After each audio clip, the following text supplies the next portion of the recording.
아닙니까?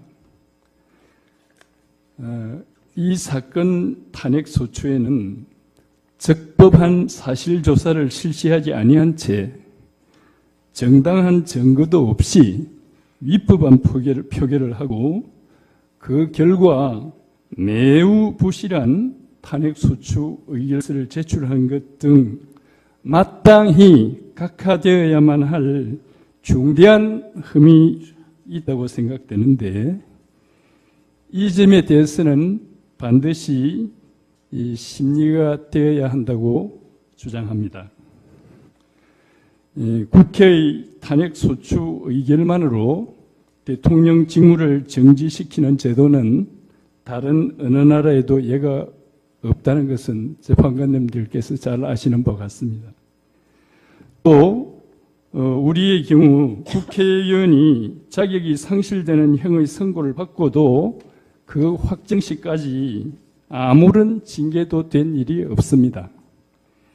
이러한 점만 보더라도 대통령 직무 정지라고 하는 중대한 효과를 즉각 발생시키는 국회의 탄핵 소추 의결은 반드시 엄격하고 적법한 절차를 거쳐야 합니다. 이 점에 관해서는 학자들 간에 아무런 이견이 없는 것으로 압니다. 또 20대 국회의원들이 직접 받은 득표수는 모두 합해도 1100만 53만 7140표 뿐이 안 되고, 이것은 피청구인이 대통령 선거에서 받은 1577만여 표의 73%에 불과한데, 이러한 국회의원들 중에 상당수가 동의했다고 해서 적법한 절차도 거치지 아니한 채 탄핵소추 의결의 효력을 부여하는 것은, 이것은 결코 타당할 수 없을 것입니다.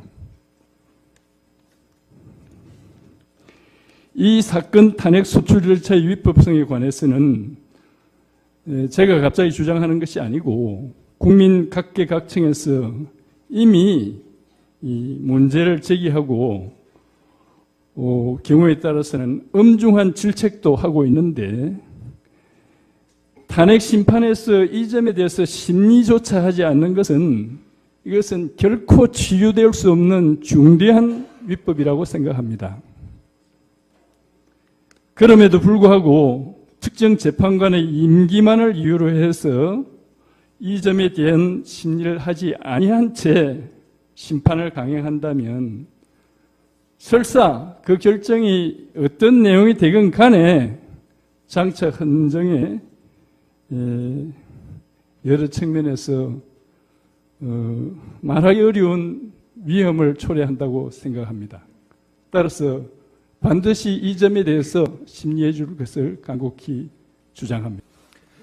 예, 존경하는 재판장님, 그리고 청동 방청객 여러분, 이 역사적인 심판정에서 변론하게 된 것을 영광스럽게 생각합니다.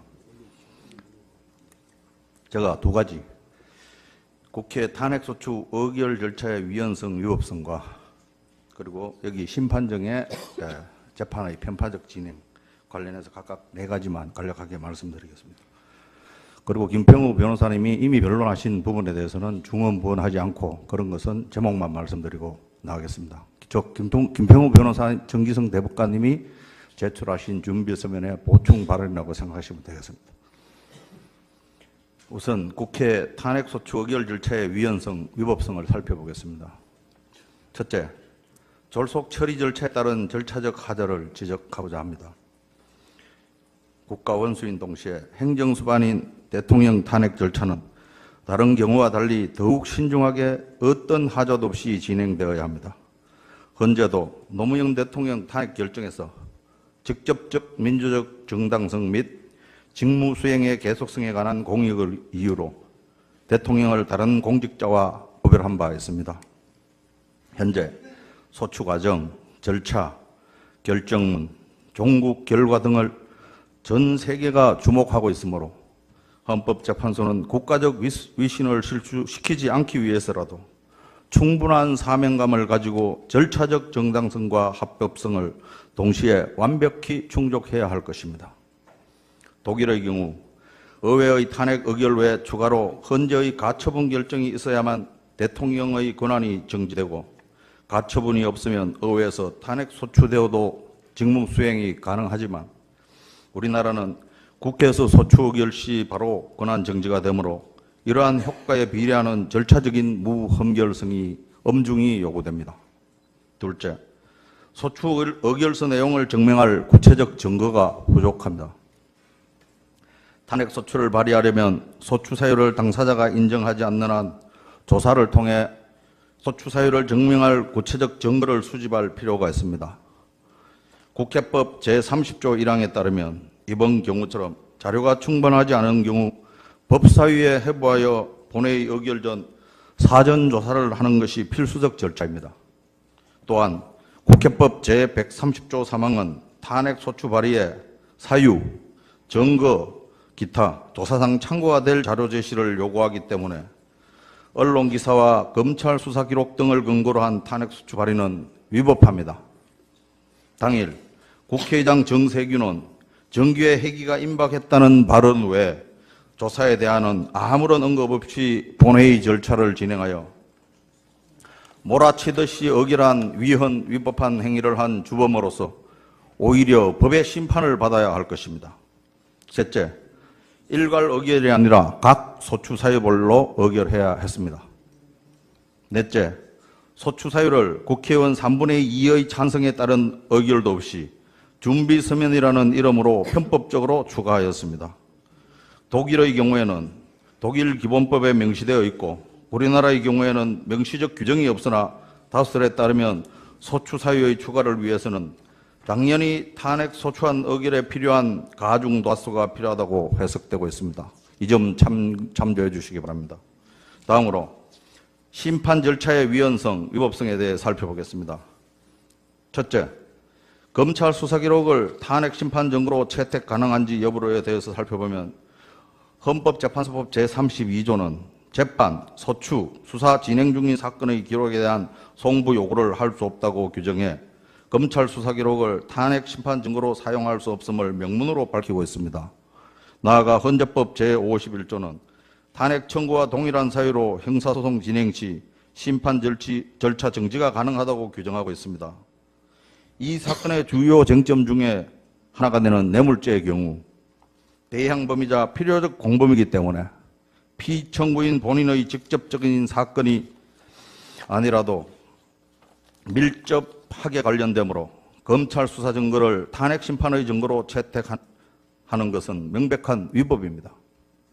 둘째, 불출석 증인의 진술서의 참고인 등에 대한 증거 능력 부여 문제를 살펴보면 헌재법 제40조 단서에는 탄핵 심판의 경우 형사법을 준용하도록 규정하고 있고 형사소송법 제313조는 증인이 공판기일에 출석해 자기 진술에 동의를 해야 진술서의 증거 능력을 인정할 수 있으므로 예컨대 고형태의 경우 사망, 질병, 외국 거주, 소재 불명 등으로 출석 불가능한 상황이 아니고 언제든지 출석할 수 있음에도 고의로 불출석했기 때문에 고형태의 진술서는 증거 능력이 없습니다. 헌재는 변호인이 참여한 수소 기록은 증거 능력이 인정된다는 입장이나 이는 형소법에 따르면 특신 사유를 인정할 수 없음이 명백하기 때문에 이 역시 위법한 증거 조사 방법입니다. 셋째, 헌재 구성을 이유로 한 조기 결심은 피청구인의 변론권 침해이므로 탄핵 소추장이 접수된 날로부터 180일 내에 판결하면 된다고 규정한 헌재법 제38조의 입법 취지에 따라 당사자에게도 충분한 변론 기회를 보장하기 위하여 변론 종결 이후에도 피청구인 요구 시 변론 제기를 하는 것이 타당하다고 사료됩니다. 넷째, 절차적 흠결 없는 공정한 탄핵 심판을 촉구하고자 합니다. 유례없는 대통령 탄핵 심판에 있어 명백한 절차적 하자는 종국 결정 이후 훨씬 심각한 후유증을 남길 것입니다. 따라서 누구나 승복할 수 있는 정당하고 합법적인 탄핵 심판이 되어야 할 것이므로 법치주의 최후의 수호자로 더욱 신중하고 공정한 진행을 정중하게 요청드립니다. 감사합니다. 다 하셨죠? 혹시 증거 신청에 대한 의견이 있으십니까? 예, 지금 이제 변론하신 내용들은 제가 듣기로는 좀 의미 있는 주장은 이제 적법 요건, 탄핵 소추 의결의 적법 요건을 하나 주장하는 것 같고요. 그 다음에 뭐 또 의미 있는 주장이라고 하면은 이제 탄핵 소추 사유가 인정이 됐을 때 이게 이제 중대하냐, 그 두 가지 주장을 한 걸로 저는 이해했습니다. 그 요건에 대해서는 제가 다시 한번 말씀을 드립니다. 분명히 처음에 준비 절차 진행될 때 피청구인의 답변서에서 적법 요건에 대해서 다투고 있었고요. 그 부분에 대해서 이제 2004년 판례에 따르면 적법 요건이 갖추어진 것 같다라는 판단이 뭐 저희도 있었고, 그 다음에 또 피청구인이 임명한 공무원들이 근무하는 법무부에서도 객관적인 의견으로 이 탄핵소추 의결의 적법 요건은 갖추어진 거다라는 아주 상세한 의견서를 제출을 했습니다. 그래서 그 부분에 대해서는 제가 기억하기로는 피청구인 대리인께서도 분명히 그 준비 절차 기일에서 그 주장은 철회한다 이렇게 말씀을 하셨고, 제가 거기서 그때 확인을 했습니다. 그 주장이 계속 유지가 되는지 아니면 철회하는 건지 해가지고 그 조사에 아마 기재가 된 걸로 저는 그렇게 이해를 했는데, 지금 재판이 지금 준비 절차 이후에 오늘이 지금 16차 변론기일이고 그동안에 채택된 증인신문이 다 종료가 됐습니다.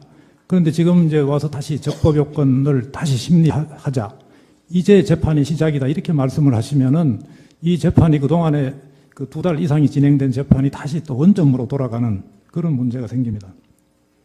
그리고 재판의 공정성에 대해서도 많이 말씀을 하셨는데, 제가 증인을 한번 쭉 이때까지 신문한 증인들을 뽑아봤습니다.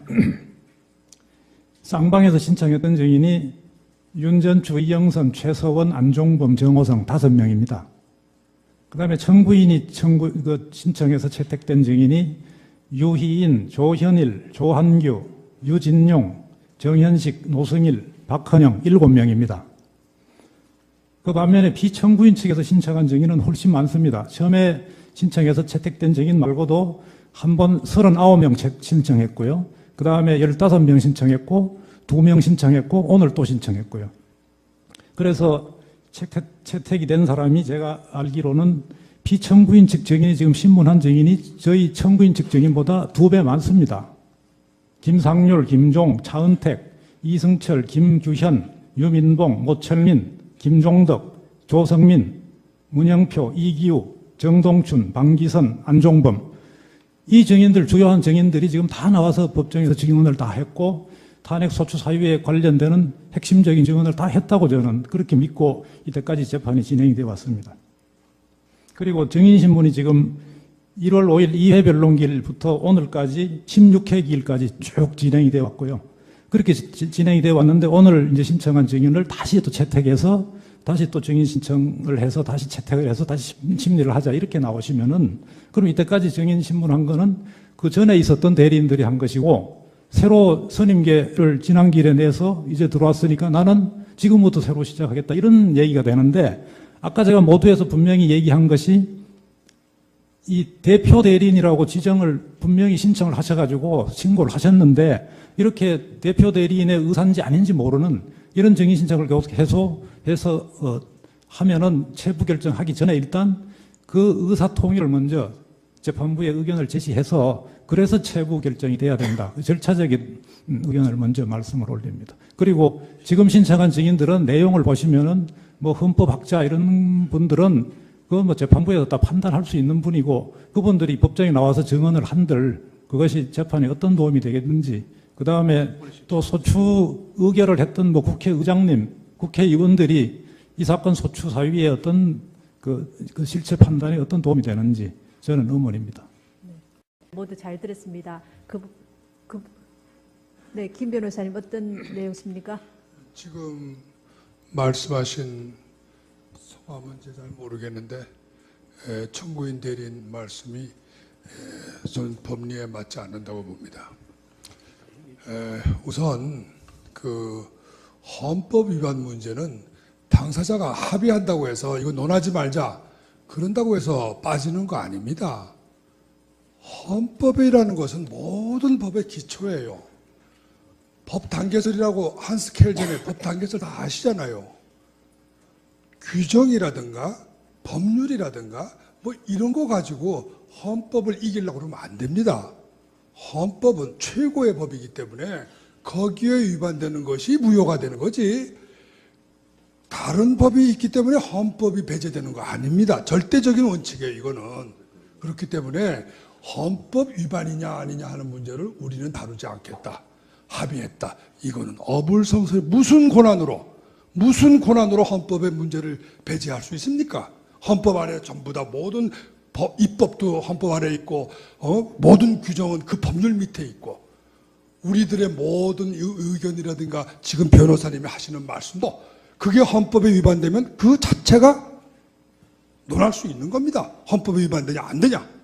그렇기 때문에 헌법재판소가 최고의 재판소로서 대법원 우회에 있는 거 아닙니까? 그러니까 지금 변호사님이 말씀하시는 건 헌법 문제를 마치 무슨 민사소송에 소위 그 당사자 처분주의로 오해하시는 것 같아요.